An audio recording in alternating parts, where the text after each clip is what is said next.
Salam sahabat rumah belajar. Berjumpa lagi bersama saya, Ketut Ardita, Guru SMA Negeri 1 Pangolodu, Kabupaten Sumba Timur. Kali ini kita akan membahas tentang larutan elektrolit dan non-elektrolit.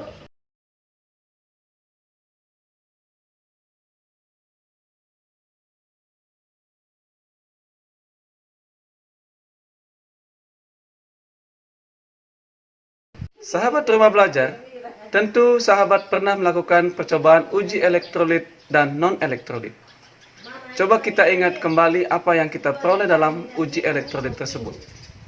Pertama, ketika kita menguji larutan NaCl, kita akan memperoleh hasil yaitu lampu menyala terang dan pada elektrode akan terdapat gelembung gas dalam jumlah yang banyak. Kemudian untuk yang kedua, ketika kita menguji larutan cuka atau CH3COH, kita akan memperoleh pengamatan yaitu lampu menyala redup dan jumlah gelembung gas, terdapat gelembung gas pada elektroda.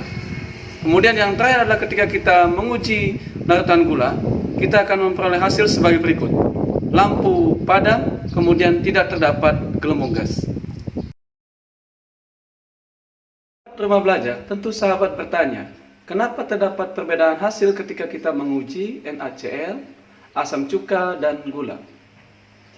Coba kita kaji satu persatu. NaCl adalah suatu senyawa ion yang ketika kita larutkan dalam air, dia akan terionisasi menjadi ion Na+ dan Cl-.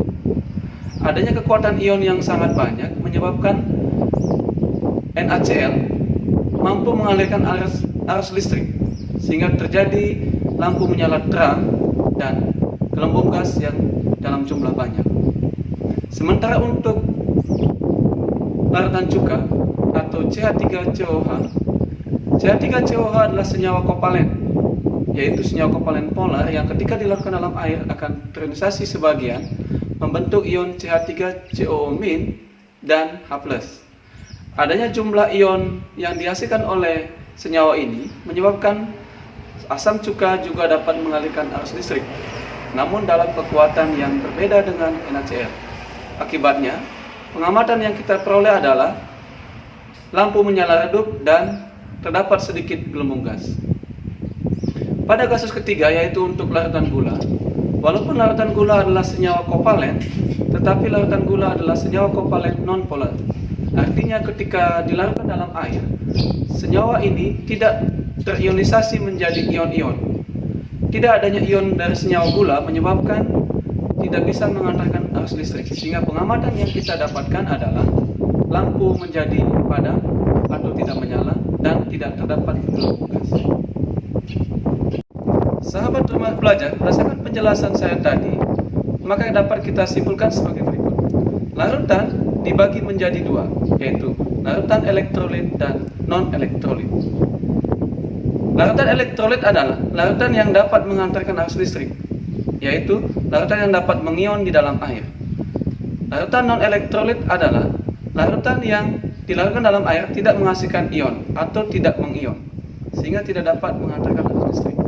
Contoh dari larutan non-elektrolit adalah larutan gula, larutan urea, dan larutan alkohol. Larutan elektrolit dibagi lagi menjadi dua bagian, yaitu larutan elektrolit kuat dan larutan elektrolit lemah. Larutan elektrolit kuat adalah larutan elektrolit yang terionisasi sempurna di dalam air, sehingga menghasilkan nyala yang terang dan gelembung gas yang dalam jumlah banyak. Sementara larutan non-elektrolit lemah adalah larutan elektrolit yang terionisasi sebagian kecil di dalam air. Contoh larutan elektrolit kuat adalah NaCl.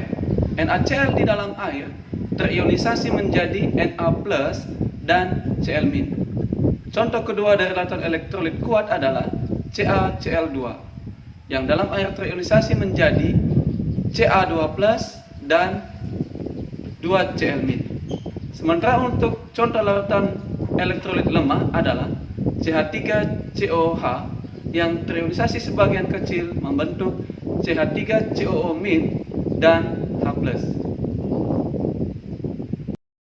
Demikian Demikianlah penjelasan saya terkait dengan larutan elektrolit dan non-elektrolit. Semoga bermanfaat untuk kita semua. Salam Rumah Belajar.